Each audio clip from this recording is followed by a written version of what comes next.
अस्सलाम वालेकुम नाज़रीन, प्रोग्राम द न्यूज़ रिव्यू सां गॾु मां आहियां मुंहिंजो मेज़बान फ़याज़ नाइज। नाज़रीन, मुल्क जे सियासी मंज़रनामे ते जीअं ई पंहिंजो बजट वेझे जे पई सरगर्मियूं नज़र अचनि पियूं। क़ौमी असम्बली में मुख़ालिफ़ धुर जे अॻुवाण पाकिस्तान मुस्लिम लीग नून जे सदर शहबाज़ शरीफ़ साहब जेको आहे उहो जेको राति आॾियाणे ॾिनो हुयो, जंहिंमें पाकिस्तान पीपल्स पार्टी समेत जेको आहे मुख़ालिफ़ धुर जूं पार्टियूं शामिलु थियूं। पर उन सां गॾोगॾु जेका APDM जो अॼोको इजलास हुयो उनमें पीपल्स पार्टी ऐं ANP खे न घुरायो वियो। उन जे हवाले सां ख़ासि जेका ॻाल्हि ज़िक्र जोगी आहे त जेका नवाज़ शरीफ़ साहब जो शहबाज़ शरीफ़ साहब जो इहो इनिशिएटिव हुयो त सभिनी खे गॾु कजे, पर अॻूणो वज़ीर आज़म पाकिस्तान मुस्लिम लीग नून जो नायब सदर जनाब शाहिद खाकान अब्बासी इन बारे में हवाले सां काफ़ी एग्रेसिव नज़र अचे थो त जेसिताईं मुस्लिम लीग जेसिताईं पाकिस्तान पीपल्स पार्टी ऐं पंहिंजो ANP पंहिंजे उन जेका वज़ाहत नथियूं कनि तेसिताईं हुननि खे जेको आहे PDM में शामिलु नथो करे सघिजे। मुख़ालिफ़ धुर जे हवाले सां इहा जेका डेवलपमेंट थिए पई, शहबाज़ शरीफ़ साहब जेको करे पियो उहो कंहिंजे बुनियाद ते करे पियो, ऐं जेको शाहिद खाकान अब्बासी आहे उहो इन मामले में छा थो करणु चाहे, मजमूई मुल्क जो सियासी मंज़रनामो छा आहे, उन ते गुफ़्तगू करण लाइ असां राब्तो कयो आहे मुल्क जे सीनियर सहाफ़ी नामियारे तर्जुमेगार जनाब अब्दुल रज़ाक खट्री साहब सां। खट्री साहब अस्सलाम वालेकुम। वालेकुम सलाम फयाज़ साहब। खट्री साहब, कीअं था ॾिसो ही जेका राति बारे जेका ही हुई पंहिंजी गैदरिंग जेका मुख़ालिफ़ धुर जे पार्टियुनि जी? फयाज़ साहब, असल में PDM में जॾहिं खां दार पियो आहे त ज़ाहिर आहे त हुकूमत ख़िलाफ़ जेको मौसर आवाज़ हो उहो मुकमल तौर ते दॿिजी चुको आहे। ऐं पाकिस्तान में इन अवाम जी बदकिस्मती चइजे या सियासी पार्टियुनि जी बदकिस्मती चइजे त हिकु तरफ़ मुल्क जा समूरा इदारा जेके आहिनि उहे अवाम जा जेके मसइला आहिनि उहे हल करण में कामयाब न थी सघिया आहिनि। उन सॼी सूरत हाल में हिकु सियासी मौसर आवाज़ अपोज़िशन जमातनि जो हूंदो आहे, पर उनजो पंहिंजी जेका सौदेबाज़ी वारी जेका रविश आहे ऐं आरज़ी सियासी मुफ़ाद जेके आहिनि जिन जे करे उन्हनि जो ख़्वाहिशो रवैयो अख़्तियार कयो, उनमें PDM जो जेको टुटणु आहे उहो बुनियादी तौर ते हिन मुल्क में अवाम जी जेका बदकिस्मती आहे उनमें हिकिड़ो इज़ाफ़ो हुयो। हाणे जॾहिं तव्हांखे यादि हूंदो त 20 सेप्टेम्बर ते गुज़िरियल साल जॾहिं इस्लामाबाद में मैरिट होटल में PDM जो क़याम अमल में आयो हो त शहबाज़ शरीफ़ उनमें मौजूदु हुयो। उनखां पोइ शहबाज़ शरीफ़ जी गिरफ़्तारी ऐं हाणे ही ताज़ो तव्हां ॾिठो शहबाज़ शरीफ़ ज़मानत ते जॾहिं खां आज़ादु थियो आहे त उनजी एक्टिविटी तमामु घणी वधी वई आहे। जेतोणीकि हुकूमत उनजी लंडन रवानगी खे नाकाम तो बणायो, पर मुल्क जे मुख़्तलिफ़ गैर मुल्की सफ़ीरनि सां उनजा राब्ता ऐं इन क़िस्म जी जेका सिफ़ारतकारी आहे सियासी जमात इहो हिते पंहिंजो अब्दुल रज़ाक खट्री साहब त हिकिड़ो त शहबाज़ शरीफ़ जेको आज़ादु थी ॿाहिरि आयो, हालांकि वज़ीर आज़म साहब चए थो त मां कंहिंखे इनारो न ॾींदुसि, वरी शहबाज़ शरीफ़ साहब खे ॿाहिरि वञण जी मोकल जेका आहे कोर्टुनि जे पारां मिली वई, उन जे हवाले सां जेको आहे हुकूमत जीअं तव्हां चयो त उनखे रोकियो। ॿिए तरफ़ जहांगीर तरीन साहब जेको अची वियो ऐं उन अची पंहिंजे ग्रुप खे ऑर्गनाइज़ करणु शुरू कयो ऐं आख़िरकार उन्हनि ग्रुप जे पार्लियामानी लीडर बि ॿिन्ही जायुनि ते अनाउंस थी विया, जंहिंखां पोइ वज़ीर आज़म तोड़े वज़ीर आला पंजाब जेको आहे उन्हनि सां मुलाक़ातूं करे उनजे ख़दशनि खे दूरि कयो। हीउ सॼो कुझु जेको थिए पियो इहो पॉलिटिकल एक्टिविटी आहे शहबाज़ शरीफ़ जे पार्ट ते, ऐं जेको आहे आम तरह जी कोर्टूं कंदियूं उन मां हुनखे थियो आहे, या तव्हां सम्झो था त मुल्क जे मंज़रनामे जे हवाले सां जेको अक्सर असांखे ख़दशा हूंदा आहिनि त का मैनूवरिंग ऐं का इंजीनियरिंग थिए पई, उन तरह जी का मूव तव्हां ॾिसो था हिन सॼी एक्टिविटी में? फयाज़ साहब, हिकिड़ी ॻाल्हि ज़हन में रहे त पाकिस्तान जी इस्टेब्लिशमेंट हिन हुकूमत खे इक़्तिदार में आणण लाइ तहरीक इंसाफ़ खे उनखे तमामु घणा आउट ऑफ वे वञी कदम खणणा पिया। उनजे नतीजे में तहरीक इंसाफ़ जी हुकूमत जो ख़्वाहिशो आई। हाणे इहो त इन कंहिंखां लिकियल ॻाल्हि न आहे। हिन दफ़े ही वाहिद अहिड़ी सूरत हाल आहे जंहिंमें तव्हां माज़ी जूं जेके ॿ हुकूमतूं असां ॾिसूं था, पाकिस्तान पीपल्स पार्टी जी उनखां मुस्लिम लीग नून जी, त उनमें असां ॾिठो त मुख़्तलिफ़ पाकिस्तान पीपल्स पार्टी जी हुकूमत जे लाइ मुस्लिम लीग नून इस्टेब्लिशमेंट जे लाइ इस्तेमालु थी। उनखां पोइ मुस्लिम लीग नून जी हुकूमत में तहरीक इंसाफ़ जेको आहे सो मुकमल तौर ते हिकिड़ी एजेंडा तहत आई, पर छाकाणि त बाक़ी ॿ जेके वॾियूं जमायतूं हुयूं उहे जॾहिं गॾिजी वियूं त उहो एजेंडा कामयाबु न थी सघियो। पर हिन दफ़े सूरत हाल मुख़्तलिफ़ आहे। हिन दफ़े असल में जेके मामलात आहिनि हुकूमत जे जेको आहे सो उनजी जेका राह आहे उनमें रुकावट उहे हुकूमत जा पंहिंजा पैदा कयल आहिनि। हाणे मक़सदु इहो त मूंखे ॿुधायो त हिन क़िस्म जी जेका मज़बूत तरीन अपोज़िशन अददी एतबार सां उहा बि जेकॾहिं हिन कमज़ोर हुकूमत खे कुझु नथी करे सघे त उनखे इहो ज़ाहिर आहे त तव्हां उनखे उन खाते में विझंदव इस्टेब्लिशमेंट जे, छाकाणि त जेकॾहिं हिन हुकूमत जो फैलियत थिए थो त उनजो सॼा जेके कंदा आहिनि उहो इस्टेब्लिशमेंट खे कढणा था पवनि। इन करे इस्टेब्लिशमेंट हर सूरत चाहे थी त इहे जेके मामला आहिनि उहे सिधा थियनि, पर हिकिड़ी ॻाल्हि ज़हन में रहे त तमामु घणा अहिड़ा मामला आहिनि जिन ते इमरान ख़ान ऐं इस्टेब्लिशमेंट जे विच में जेको हिकु पेज वारी जेका ॻाल्हि हले थी उहो ईअं नाहे। मक़सदु इहो त कश्मीर वारो मामिलो आहे, उनमें पाकिस्तान जी जेका इस्टेब्लिशमेंट आहे उनजी ख्वाहिश आहे त जेके आलमी हालतूं आहिनि उन हिसाब सां आलमी क़ुवतूं आहिनि उनजे चवण ते हलिजे, पर इमरान ख़ान चवे थो त सियासी जेको कुल्हे जो इस्तेमालु आहे उहो असांजे करे छो थो थिए।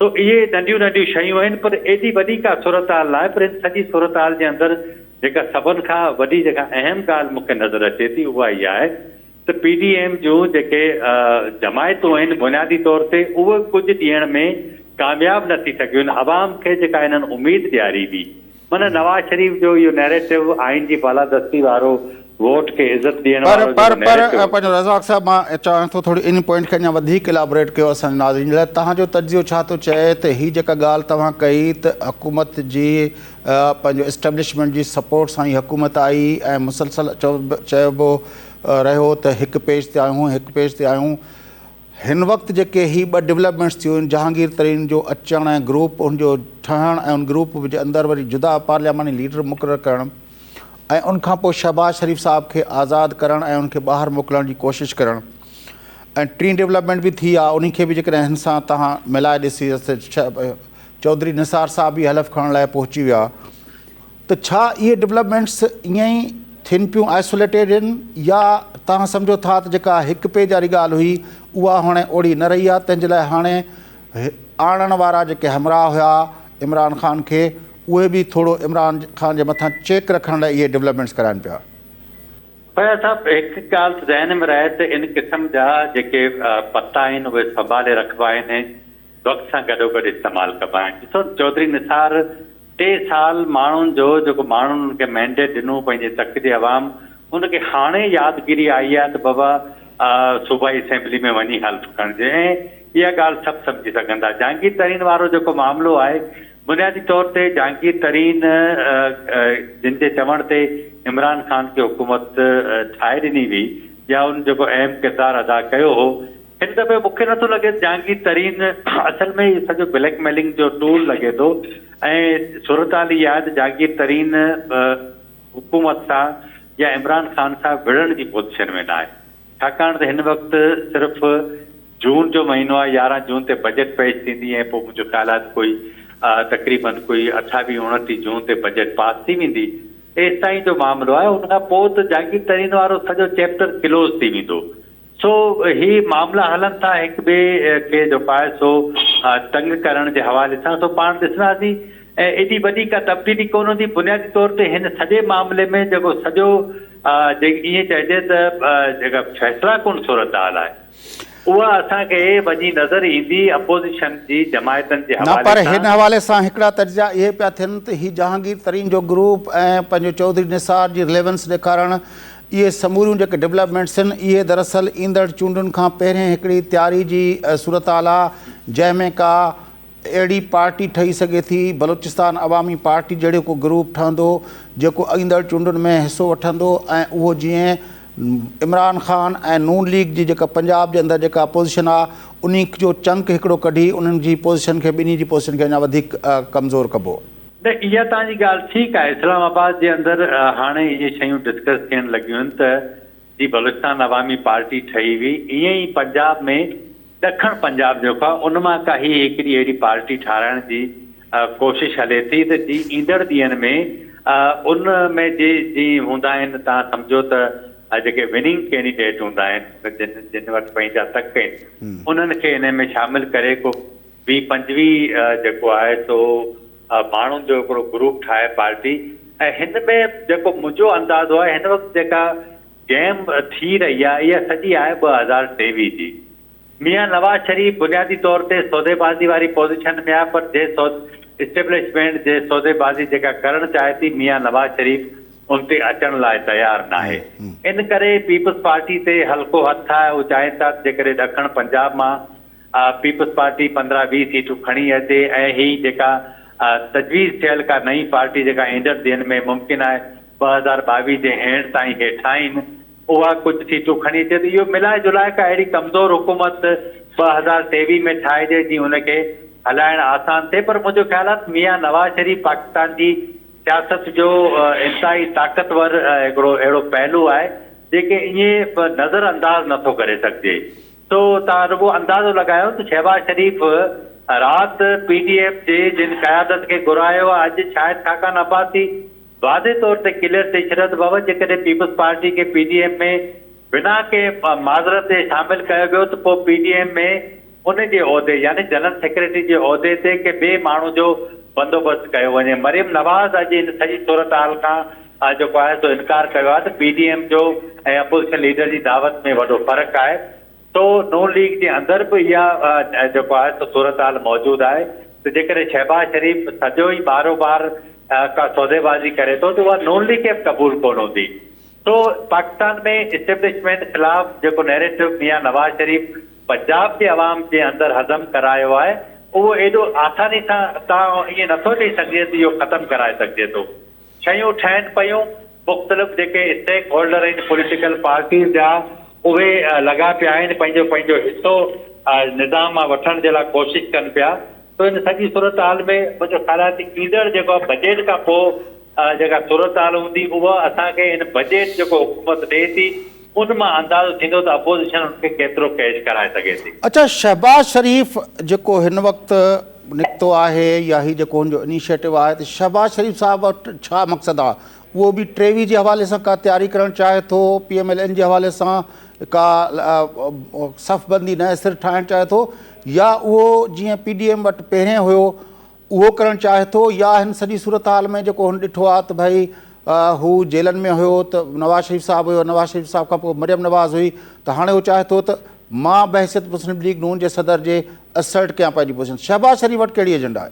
शहबाज शरीफ आउं तव्हांखे ॿुधायां, शहबाज शरीफ चाहे थो त वापसि पावर में अचिजे, छाकाणि त पावर खां सवाइ पावर कॉरिडोर जी जेका गेम आहे उनमें तव्हां कामयाबु नथा थी सघो।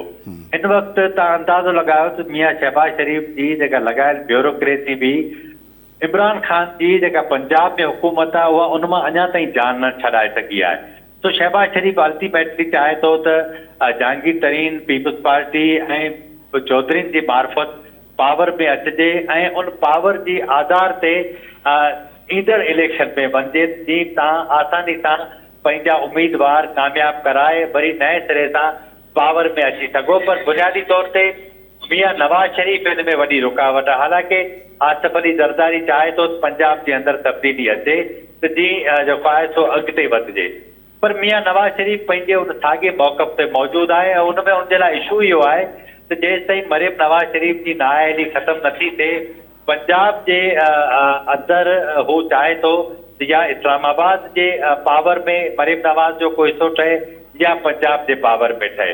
सो मरियम नवाज जी नाअहली ख़तमु थियण में अञा टाइम आहे, इन करे मियाँ नवाज शरीफ खे घणी तकड़ न आहे। सो इहा ॻाल्हि ज़हन में रहे, ही नवाज शरीफ वटि छाकाणि त हाणे हू ईंदड़ पंजो भेरो जेको आहे सो टियों भेरो शायदि चौथो भेरो बहरहाल वज़ीर आज़म थियण जे मूड में न आहे, पर हाणे हू चवे थो या उनजी ख़्वाहिश आहे त पाकिस्तान जे ईंदड़ पॉलिटिकल सेटअप में उनजी न्याणी जो को अहम रोल हुजणु घुरिजे। पर जेका नवाज शरीफ जे हवाले सां तव्हां ॻाल्हि कयो था, चौधरी निसार साहब बि लाइन ते लथो आहे, शहबाज शरीफ जा जेके इंट्रस्ट आहिनि, इहा ॻाल्हि फैमिली जे अंदरि जेसि ताईं नवाज शरीफ साहब पाण पे अची प्राइम मिनिस्टर थियो तेसि ताईं त फैमिली जे अंदरि इहा एक्सेप्टेंस थी। तव्हांजे ख़्याल में मरियम जो प्राइमरी रोल ऐं शहबाज शरीफ जो सेकेंडरी रोल ठहे, इहा ॻाल्हि फैमिली शहबाज शरीफ ऐं उनजी सॼी औलाद जेका इहा उनखे क़बूल कंदी? मुंहिंजो ख़्याल आहे त ही जेका फैमिली आहे हिन शरीफ ख़ानदान जी, इहा जेके आम फैमिलीज़ हूंदियूं आहिनि रिवायतनि खां हटी, हालांकि जीअं माण्हू चवंदा आहिनि बाबा हमज़ा शहबाज आहे, शहबाज शरीफ आहे, पोइ मियाँ नवाज शरीफ जो औलाद आहे, पर हिननि खे इहा रियलाइज़ेशन आहे त जेसि ताईं असां गॾु आहियूं त पावर असां खां ॿाहिरि न बीहंदो, पर जेकॾहिं असां टुटी वियासीं त पोइ मुमकिन आहे त पावर जी उहा पोज़ीशन न रहे। सो इहे हिन ॻाल्हि खे सम्झनि था, पर तव्हां अंदाज़ो लॻायो त हिन दफ़े जेको एंटी इस्टेब्लिशमेंट वोट पंजाब में हुयो उहो मियां नवाज़ शरीफ़ जेको आहे पंहिंजे नैरेटिव जे करे उनखे कैप्चर कयो आहे। मियां शहबाज शरीफ़ प्रो इस्टेब्लिशमेंट वोट खे इंटेक्ट रखियो थो अचे। तो हिननि ते हिकु ई टिकेट में हिन वक़्तु ॿ मज़ा वरिता आहिनि। उनजो मियां नवाज़ शरीफ़ जे नैरेटिव जो पंजाब में पीपल्स पार्टी खे वॾो नुक़सानु थियो आहे। इन करे ई पीपल्स पार्टी जेको आहे सो हुनखे अंदाज़ो हिकु तरफ़ पीपल्स पार्टी सौदेबाज़ी कई ऐं ॿिए तरफ़ पंहिंजे कारकुननि खे इंटेक्ट रखण लाइ हुन नून लीग खे पाण खां दार कयो त जीअं पंहिंजी फेस सेविंग करे सघे। तो हिन सॼी सूरत हाल में ही जेको शयूं ॾाढियूं मिक्स बि लॻनि थियूं असांखे। ऐं ॿी ॻाल्हि इहा हिकिड़ी तव्हांखे ज़हन में रहणु घुरिजे त पाकिस्तान जी इस्टेब्लिशमेंट हिन वक़्तु बाहि ते अहिड़ो वॾो दरबार आहे जिते मुख़्तलिफ़ पार्टियुनि जा अॻवान मुख़्तलिफ़ बेसनि में उते बीठा आहिनि पावर जे लाइ। तो इहे बाक़ी सभु ॻाल्हियूं आहिनि। तो मुंहिंजो ख़्यालु आहे त कोई एॾी वॾी असांखे PDM मां तवको न रखणु घुरिजे। वॾी महिरबानी अब्दुल खट्टी साहब, वॾी महिरबानी अब्दुल रज़ाक खट्टी साहब, तव्हां असांखे जॉइन कयो। नाज़रीन, मुल्क जा सीनियर सहाफ़ी नामयार तर्जुमेगार अब्दुल रज़ाक खट्टी साहब मुल्क जे सियासी मंज़रनामे ते पंहिंजो तबसरो ॿुधाए रहिया हुआ। शहबाज शरीफ़ साहब जी ख़्वाहिश आहे त PDM वरी बहाल थिए, पर नवाज़ शरीफ़ ऐं मरियम नवाज़ ऐं शाहिद खाकान अब्बासी जेके आहिनि उहे नथा चाहिनि। उनजो रद्द अमल जेको अॼु शाहिद खाकान अब्बासी ऐं मरियम नवाज़ ॾेखारियो आहे, उन मां ज़ाहिर आहे त शहबाज शरीफ़ साहब जेका उॾाम करणु चाहे थो उन उॾाम जे अंदरि रुकावट संदसि ख़ानदान ऐं संदसि पार्टी आहे। वक़्फ़ो वठूं था, वक़्फ़े खां पोइ मोटी अची प्रोग्राम खे अॻिते वधाईंदासीं। असां करे रहिजो।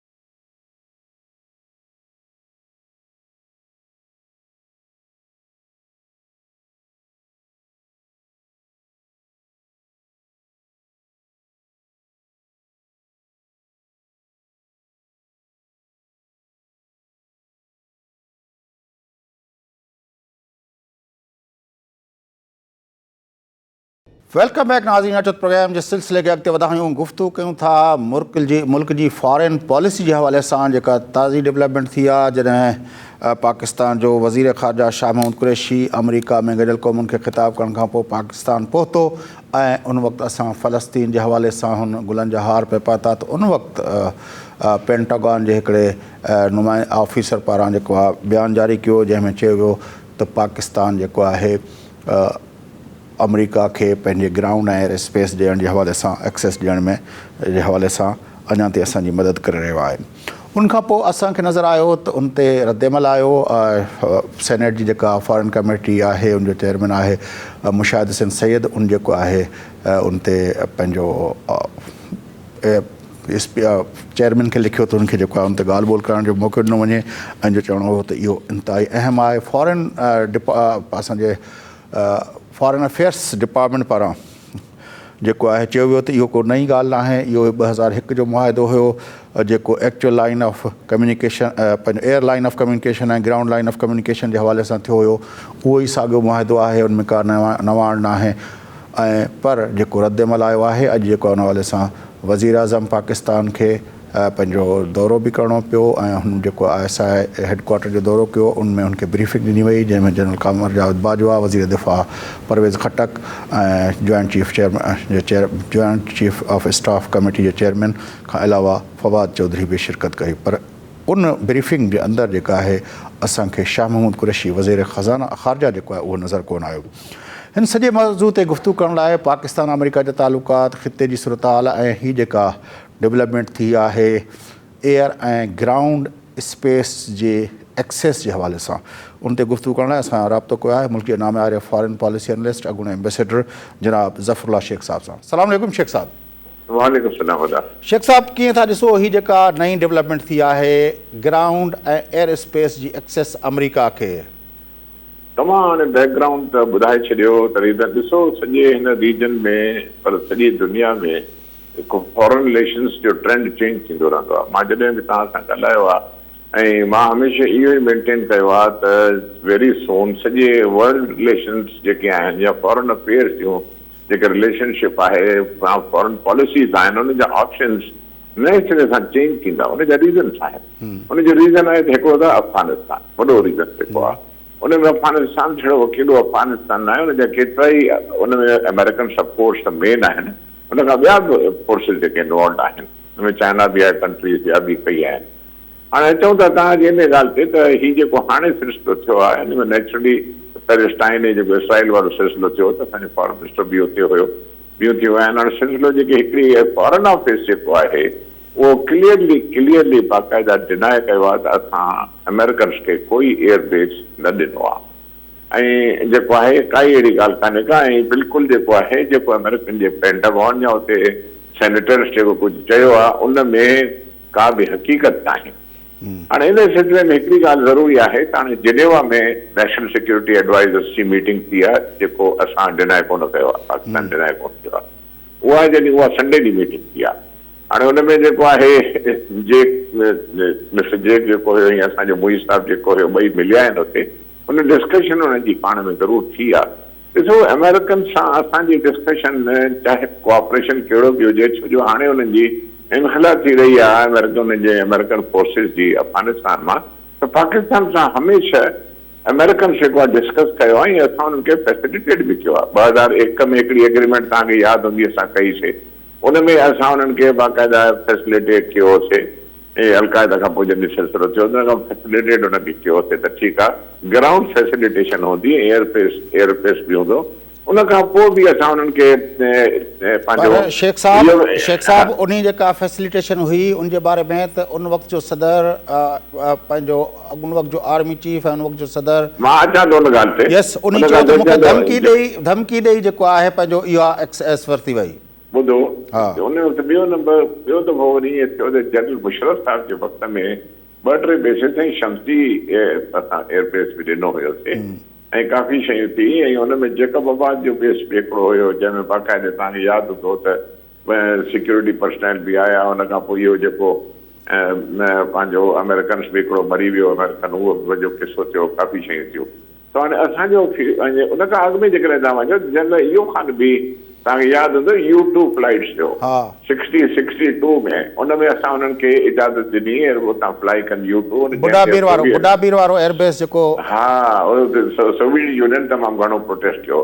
हाणे इहा त खणी स्मॉल हिस्ट्री। हाणे जेको हालात हाणे सिलसिलो इहो आहे त का बि जेकी हाणे इंफॉर्मेशन जेकी फॉरेन ऑफिस जी स्टेटमेंट आई आहे उन में को बि अहिड़ो अरेंजमेंट फाइनलाइज़ न थियो आहे, पर इहो ज़रूरी आहे त नेशनल सिक्योरिटी एडवाइज़र्स जे विच में डिस्कस ज़रूरु चाहिनि अरेंजमेंट्स त छा थिए, कहिड़ो थिए। एयरबस हुनखे नसीराबाद जो हिकिड़ो नालो वरितो थो वञे त उते शायदि थी सघे थो। हाणे हुनजा 2-3 शइ मक़सद आहिनि।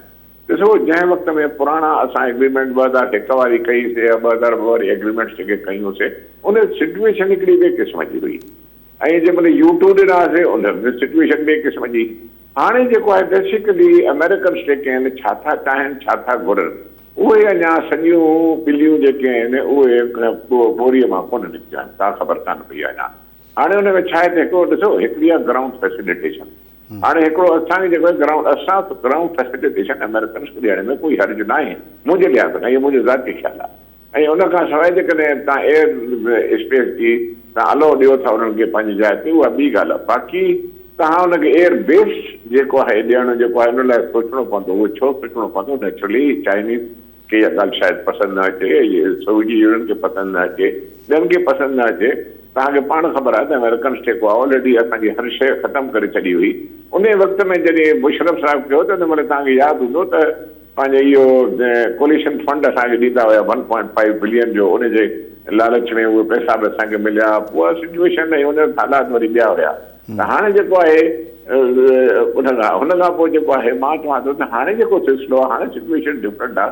मूंखे नथो लॻे त पाकिस्तान जेके आहिनि एयर बेसिस ॾींदा अमेरिका खे, छो जो इन में असां इंटरकनाइज़ नथा करे सघूं चाइना खे, रशिया खे। ऐं हाणे सिचुएशन टोटली डिफरेंट आहे। ऐं नंबर 2 जेको आहे हा इहो थी सघे थो त नेशनल एडवाइज़र्स, सिक्योरिटी एडवाइज़र्स पाण में डिस्कस कयो हुजे त यार केतिरे क़दुरु असां फैसिलिटी ॾेई सघूं था।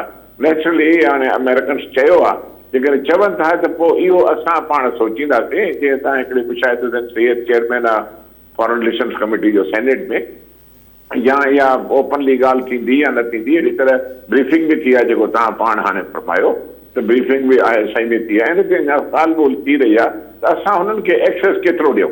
हाणे हो चवनि था असांखे एक्सेस ॾियो टेररिज़म जे लिहाज़ खां। हाणे उहो मूंखे नथो लॻे त असां पेसिस उन्हनि खे ॾींदासीं। हा एतिरी थी सघे थी त हुननि खे इनखला जे लॻ सां फैसिलिटेट करण जे लाइ ग्राउंड फैसिलिटी हुननि खे ज़रूरु ॾियूं। मुंहिंजो इहो ज़रूरु इनखला जे बाद जी ॻाल्हि हले पई त इनखला खां पोइ जेको आहे अफ़गानिस्तान जे अंदरि जेको आहे लॉ एंड ऑर्डर खे मेंटेन करण लाइ अमेरिका कीअं फौरी तौर किथां इंटरवीन करे सघे? असल अमेरिकन जो ज़ोर इन शइ ते आहे त असांखे पोइ बि तव्हां इजाज़त ॾियो, हाणे बि असांखे ग्राउंड फैसिलिटी चवनि लॉजिस्टिक्स जेको तव्हां पाण चयो त एयर जी ऐं ग्राउंड जी जेकी लॉजिस्टिक्स जी एग्रीमेंट्स पहिरियों असां हुनखे फैसिलिटेट कयो हुयोसीं।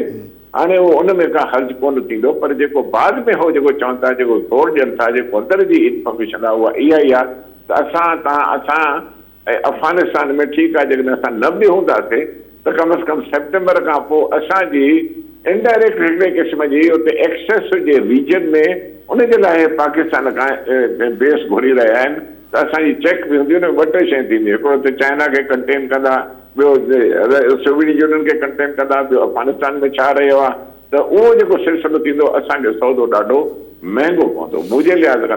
पर जीअं तव्हां चयो त असां जॾहिं अयूब ख़ान जे ॾींहंनि में बेसिस ॾिनासीं या असां मुशरफ जे ॾींहंनि में बेसिस ॾिनासीं त उनजे अगेंस्ट असां कुझु वरितोसीं बि सही।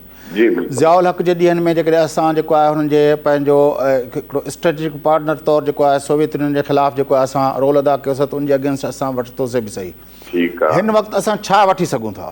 हाणे ॻाल्हि ॿुधो, उन वक़्तु जेको असांजो सिलसिलो हुयो उन महिल असांजे मिलिट्री जा नट बोल्ट जेको हुया सभु अमेरिकन हुया ऐं अमेरिकन खे असां कयोसीं। तव्हांखे यादि हूंदो 16 जेकॾहिं 40 असांखे मिलिया हुया त उहे अयूब खान जे वक़्तु हुन में सॉरी ज़िया साहब जे वक़्तु में मिलिया हुया। ज़िया साहब वता उनजे एक्सचेंज में छा थियो, पाण रिफ्यूजीज़ वरितासीं या ॿिया था थियण, हुन में सोवियत यूनियन जी हुते जेकी इन्वेजन हुई उहा 1999 में हलिया विया। उन खां पोइ जेको सॼो सिलसिलो थियो मां हुन हिस्ट्री में कोन थो वञा त उन में कुझु न असांखे काफ़ी शयूं मिलियूं, कोलिशन सपोर्ट फंड बि मिलंदो रहियो। उन खां पोइ असां जेको वज़ीरस्तान में सॼो सिलसिलो हुयो उन में बि काफ़ी बिलियन मां सम्झां थो हिकिड़े सोर्स जे मुताबिक़ कोई $100 बिलियन ताईं असांजो ख़र्च थियो जेको अमेरिकन असांखे न ॾिनो। बाद में जेको वाइदो बि कयो F-16 जा जेके असांखे वाइदो थियलो उहो मुखरजी विया, कोलिशन सपोर्ट सां ख़तमु करे छॾियऊं। हाणे जेकी सिचुएशन आहे, हाणे सिचुएशन असां अमेरिकन जे मथां डिपेंडेंट न आहियूं। जेको मुंहिंजी इंफॉर्मेशन आहे त यानी उहा असां इन करे न आहियूं जो अलहमदिल्ला हाणे F-16 ते जाइ ते असांखे JF थंडर बि अची वियो आहे। अहिड़ी तरह ॿियूं जेकी आर्म्स एंड एम्यूनेशन आहिनि या जेके स्ट्रेटेजिक वेपन्स आहिनि असांजी न्यूक्लियर बि फुली थी विया आहियूं। इहा के लिखियल पॉलिसी असांजी कान्हे। उहो वक़्तु जेको हुयो उन वक़्त में असांखे इन्हनि शयुनि जी ज़रूरत हुई। हाणे मूंखे लॻे थो त असांजो इन करे डिक्टेट न करे सघंदो अमेरिका, छो जो असां जेको आहे इहे शयूं असां वटि अलहमदिल्ला हाणे वी आर सेल्फ सफिशिएंट। ऐं जेतिरो अमेरिकन असांखे ख़राबु कयो हुयो पोयनि दौर में त ॿिया दौर जेके अचनि था वेठा जेका हिकिड़ो तव्हांखे यादि हूंदो कि कैरी लूगर पुल बि आयो जंहिंमें हुन असांखे चयो त हीअं कंदासीं उहो कंदासीं, वरी उहो थोरो चेंज थियो। त चवण जो मुंहिंजो मक़सदु इहो आहे त हाणे अमेरिका जेको आहे असां सां अख ॿूट घणी नथो करे सघे। हिकिड़ी ॻाल्हि ज़रूरु आहे त हाणे असांखे रिक्वेस्ट कंदो जीअं हाणे अफ़गान टॉक थियूं, कतर में जेके बि ॻाल्हियूं ॿोलियूं पियूं थियूं हुननि सां तालिबान सां हाणे असांजो अपर हैंड आहे। मां नथो सम्झां त पाकिस्तान जी हुकूमत इहो कंदी त असांखे अमेरिका खां कुझु खपे, अमेरिका खां न बि कुझु खपे त अलहमदिल्ला मां नथो सम्झां त CPEC ते या चाइना जे रिलेशनशिप जे कॉस्ट ते असां अमेरिकन सां ॿियो को माल वठंदासीं या वरी कोलिशन सपोर्ट वठंदासीं, मूंखे नथो लॻी सघे। पर पंहिंजो शेख साहब अॼु बि पाकिस्तान जी जेका इक़्तिसादी सूरत हाल आहे उनमें पाकिस्तान खे जेको कर्ज़नि ऐं हिननि जी सपोर्ट पए थी, जेके इंटरनेशनल मॉनिटरी फाइनेंशियल इंस्टीट्यूशन्स आहिनि उन ते जेको अमरीकी असर रसूख़ आहे, तव्हांखे यादि हूंदो ट्रंप जे वक़्त में पोम्पियो केतिरो शोर पिया कयो त असां IMF खे हिन खे पैसा न ॾियण ॾींदासीं, जेसि ताईं असां उन टर्म्स ते आयासीं तॾहिं वञी असांखे IMF जो पैकेज मिलियो। ऐं वरी जॾहिं तव्हां ॾिठो थोरी देरि थी आहे, नाराज़गी थोरी कईसीं त उनखां पोइ असांखे कीअं सऊदी अरब खां वठी ॿिया सभई पैसा वापसि वञणु शुरू थिया। त इंटरनेशनल फाइनेंशियल इंस्टीट्यूशन्स ते जेको अमेरिका जो लिवरेज आहे, जेको उनजो जेको असर सूख आहे, उहो बहरहाल असांखे सदाईं उनजो टर्म्स मञण ते मजबूर त कंदो आहे। ॾिसो असांजी इकोनॉमिक सिचुएशन वाक़ई आहे, असां वटि 125 जे क़रीब आहे या 110 या 15 जेको आहे असांजो पंहिंजो जेको आहे काफ़ी असां वटि कर्ज़ बि चढ़ियल आहिनि, सभु शइ आहे। IMF आई वाक़ई, IMF असां सपोर्ट ॾिनी, पर IMF जंहिं टर्म्स ते असां वटि आई आहे उन में असांजी इकोनॉमी जो वधीक मोकारो थी वियो आहे। हाणे उहो फ़ैसिलो ग़लति हो या सही हो उन ते मां तबसरो कोन कंदुसि। हक़ीक़त में जेकी हाणे ॻाल्हि आहे तव्हांखे यादि हूंदो त जॾहिं असां वटि ॾुखियो टाइम आयो हुयो उन महिल अमेरिकन्स असांखे कोन्हनि ना, उन महिल जंहिं महिल टाइम आयो त उन महिल असांखे सऊदीज़ ॾिना हुया ऐं असांखे UAE ॾिना हुया ऐं चाइना ॾिना पैसा, न त असां डिफॉल्ट में हलिया वञूं आहे कॾो को। हाणे उन खां पोइ सिलसिलो जॾहिं थियो त सऊदीज़ जेके आहिनि असांखे पैसा अमेरिकन्स खे चवण था वापसि कोन वरिता हुया, न को चाइनीज़ असांखे सपोर्ट कई। उहो यमन वॉर में तव्हांखे यादि हूंदो 2015 में जॾहिं असांजो रेज़ोल्यूशन पास थियो त यमन में असां तव्हांजी पूरी सपोर्ट न कंदासीं, असां एक्टिवली पार्टिसिपेट न कंदासीं ऐं न्यूट्रल रहंदासीं, उन ते सऊदी त असां नाराज़ थी विया छो जो हुन ते नेचुरली यमनीज़ हूसीज़ जेके हुया न। पर ही जेको पैसा वापसि वठण वारो चक्कर त उनखां पोइ बाद में थियो जॾहिं असां मलेशिया जी कॉन्फ्रेंस में वञण जा फ़ैसिला कया इन तरह जूं ॻाल्हियूं। इहो मां अचां पियो इन ॻाल्हि ते बचां पियो त उहो बि कॉन्फ्रेंस जेकी हुन जा 2-3 फैक्टर्स हुया, पर हुन में अमेरिकन इन्वॉल्वमेंट न हुई। अमेरिकन जी हिकिड़ी ॻाल्हि हुई त IMF जेको आहे उहा बि डिस्कशन थी बाक़ाइदा। IMF जेकॾहिं असांखे पैसा न ॾे हा त बि पैसा ॿिए हंधां मिली वञनि हा, पर IFM असांजे लीडरशिप जी इहा हिकिड़ी फ़ैसिलो हुयो जेको पहिरियों फ़ैसिलो हिन गवर्नमेंट जो न हुयो। ऐं जेकी IMF में जेके वरी ॿियाऊं असां इहा ॾाढी वॾी इहा असां ग़लती कईसीं मुंहिंजे लिहाज़। असांखे ॿिए हंधां बि पैसा मिली वञनि हा ऐं जेके टर्म्स एंड कंडीशन्स आहिनि ऐं जेके रेपरकशन्स IMF जे लोन जा थिया आहिनि उन खां जीअं तव्हां शेख साहब पाण चयो त ही हिकिड़ी चेंज ग्लोबल सिचुएशन आहे ऐं हिकिड़ो चेंज ग्लोबल ऑर्डर आहे जंहिंमें जेको कोल्ड वार वारो तस्वर हुयो, दीवारूं कढियल हुयूं, हर ब्लॉक जी हिकिड़ी वाज़े शक्ल नज़र ईंदी हुई। हाणे ईअं न आहे। अॼु दुनिया जा ॿ जेके राइवल सुपर पावर्स आहिनि उहे हिक ॿिए जा वॾे में वॾा ट्रेडिंग पार्टनर बि आहिनि। अॼु उन्हनि जूं मैशियतूं हिक ॿिए ते डिपेंड कनि थियूं, जेको अॻे ईअं न हुयो जो सोवियत यूनियन अमेरिका ते डिपेंड करे या अमेरिका सोवियत यूनियन ते डिपेंड करे। अहिड़ी सूरत हाल में पाकिस्तान बिटवीन जंहिं पोज़ीशन ते आहे जियो स्ट्रेटिक पोज़ीशन जेका आहे पाकिस्तान जी, उनमें चीन ऐं अमेरिका जी। चीन अॻे असां वटि इन्वेस्टमेंट करे पियो CPEC जे थ्रू ऐं ग्वादर ऐं ॿियो टियों, ऐं अमेरिका ज़ाहिर असांजो पुराणो अलाई रहियो आहे, असां हुनजे लाइ कमु कया आहिनि ऐं हाणे बि उहो असां वटि पंहिंजी प्रेज़ेंस जेको असांजे मुल्क में रखणु चाहे थो। इन्हनि ॿिन्ही जे विच में पाकिस्तान कीअं अॻिते वधी सघे थो? तव्हां जेको मां तव्हांखे अर्ज़ु कयो त वर्ल्ड अफेयर्स जो जेको आहे न, असांखे हिकु ॻाल्हि ज़रूरी आहे, असांजे फॉरेन पॉलिसी में कॾहिं बि इहे न आहे त असां कंहिं कंट्री सां पंहिंजा रिलेशनशिप बिगाड़ियूं। असांजी फॉरेन पॉलिसी बिल्कुलु मतनी हिकिड़े क़िस्म जो इहो ई आहे त असां नेबर सां सुठा रिलेशनशिप रखूं, सुपर पावर सां सुठा असां कंहिंसां विढ़ंदा न आहियूं, विढ़िया बि न आहियूं। ॿिया असांजा ज़रूरु विढ़िया आहिनि पर असां कोन विढ़िया आहियूं हुन लेवल ते। हाणे अमेरिकन्स जी तव्हां ॾिसो, असां शुरू में जॾहिं खां असां इंडिपेंडेंस वरिती आहे त असां C8 में वियासीं 54 में, 55 में सेंटो में आयासीं। उन खां पोइ अयूब खान जे वक़्त में असांजा ज़बरदस्त तालुकात हुया अमेरिकन सां जेको आहे। उन खां पोइ बेवफ़ाई त अमेरिकन्स जी कई न, जॾहिं ईस्ट पाकिस्तान जुदा करे ऐं असांखे हेल्प न कयूं। उहा खणी सरकमस्टेंसिस खणी कहिड़ा बि हुया। हिकिड़ी ॻाल्हि त मां कयां, मुंहिंजे मां पहिरियों कंप्लीट कयां सर। ऐं उन में छा थियो त असां अमेरिकन सां कॾहिं बि बेवफ़ाई न कई आहे। हाणे बि असां जेकॾहिं अमेरिकन्स असांखे चवंदा त असां हुनखे चवंदासीं बाबा हीअ असांजी मजबूरियूं आहिनि ऐं असां हीअ जेको आहे हिन सां अमेरिकन्स ते पूरो प्रेशर चाहींदा विझनि त जीअं असांजो चाइनीज़ सां असांजा रिलेशनशिप ख़राबु थियनि, CPEC जो प्रोग्राम जेको आहे उहो डिस्टर्ब थी वञे ऐं ग्वादर वारी एग्रीमेंट जेकी आहे उहा ब्रेक थिए। इहो अमेरिकन्स चाहींदो, जेको पाकिस्तान कॾहिं बि ॾिसो हर वक़्त जो हिकिड़ो थी क़दुरु आहे। हाणे मां नथो सम्झां असां एंटेगनाइज़ अमेरिकन्स खे कोन कंदासीं, पर वरी बि अमेरिकन्स खे असांजी ज़रूरत पवंदी। अफ़गानिस्तान हिकिड़ी अहिड़ी जॻह आहे जिते पाकिस्तान खां सवाइ, पाकिस्तान जी इन्वॉल्वमेंट खां सवाइ अफ़गानिस्तान में पीस न ईंदो ऐं न अची सघंदो। हितां जेकॾहिं निकिरी वियो, ऐं मां हिकिड़ी ॻाल्हि ॿुधायां तव्हांखे, जेकॾहिं अमेरिकन्स पाकिस्तान सां कोऑपरेट न कयो, पाकिस्तान जी कोऑपरेशन नथो ॻाल्हि ॿुधायां मां, अमेरिकन्स जेकॾहिं पाकिस्तान सां पाकिस्तान जी ॻाल्हि न ॿुधी ऐं पाकिस्तान अमेरिकन्स जेकॾहिं सक्सेसफुल रहिया पाकिस्तान सां दोस्ती रखण जे लाइ पाकिस्तान जे टर्म्स ते, तॾहिं हू अफ़गानिस्तान में सिचुएशन में फ़ाइदो वठी सघंदा। हिंदुस्तान जी हुननि खे ख़बर पइजी चुकी आहे, हिंदुस्तान कमज़ोर आहे, हिंदुस्तान आइसोलेट थी चुको आहे। हाणे बि तव्हां ॾिसो असां सिधो सो अमेरिकन्स खे छा थियो आहे, इसराइल ऐं फ़लस्तीन में छा थियो, असां रुगो अमेरिकन्स जो नालो न खयो आहे, हुननि वीटो बि कयो त असांजे शाह महमूद कुरैशी क्लियरली उते यूनाइटेड नेशंस में चयो आहे इहो सॼो जेको ब्लेम हुन ते आहे। वीटो 3 दफ़ा वीटो अमेरिकन्स कयो, जॉइंट स्टेटमेंट इशू थियणु ॾिनी आहे। असां फ़लस्तीन जे लाइ आउट ऑफ द वे कमु कयो आहे, जेको सचमुचो त basically it is anti American, पर छा आहे असां परवाह न कई सो ॾिसे। हाणे Pakistan is in a different position, I tell you. Afghan situation ते बि असांजो अपर हैंड आहे। तो असां जेको आहे असांखे हाणे उहा वीकनेस कान्हे का। बाक़ी इकोनॉमी जी तव्हां जेकी ॻाल्हि कई उन में असां मां नथो सम्झां त असां अमेरिकन खां पैसा वठी करे हे सभु शयूं जेके विसारे छॾींदासीं, चाइना खे बि नाराज़ कंदासीं, ॿियनि खे बि नाराज़ कंदासीं, नवां दोस्त जेके आहिनि। पाकिस्तान जेको आहे हाणे नए गल्फ में अचे थो पियो, मथे उथे थो पियो, सऊदी अरेबिया सां नवां तालुकात थियनि था, ईरान सां नवां तालुकात थियनि था पिया। इहा हिकिड़ी नई सिचुएशन उभरी रही आहे, नवां कोलिशन पार्टनर्स अची वञनि था। मलेशिया ॾिसो अमेरिकन नाराज़, इहे तव्हां टर्की ॾिसो अमेरिकन नाराज़, ईरान तव्हां ॾिसो अमेरिकन नाराज़, तव्हां चाइना ॾिसो अमेरिकन नाराज़। मूंखे ॿुधाए त पाकिस्तान छो उन्हनि सां ॿधी कंदो? छाजे लाइ ईंदो अमेरिकन? मां न सम्झां त अमेरिकन कुझु बि खणी ऑफर कंदा, पाकिस्तान विल नॉट। वॾी महिरबानी ज़फ़रुल्लाह शेख साहब, तव्हां असांखे जॉइन कयो। नाज़रीन, अमरीका खे पाकिस्तान अमरीका खे ग्राउंड ऐं एयर स्पेस जी एक्सेस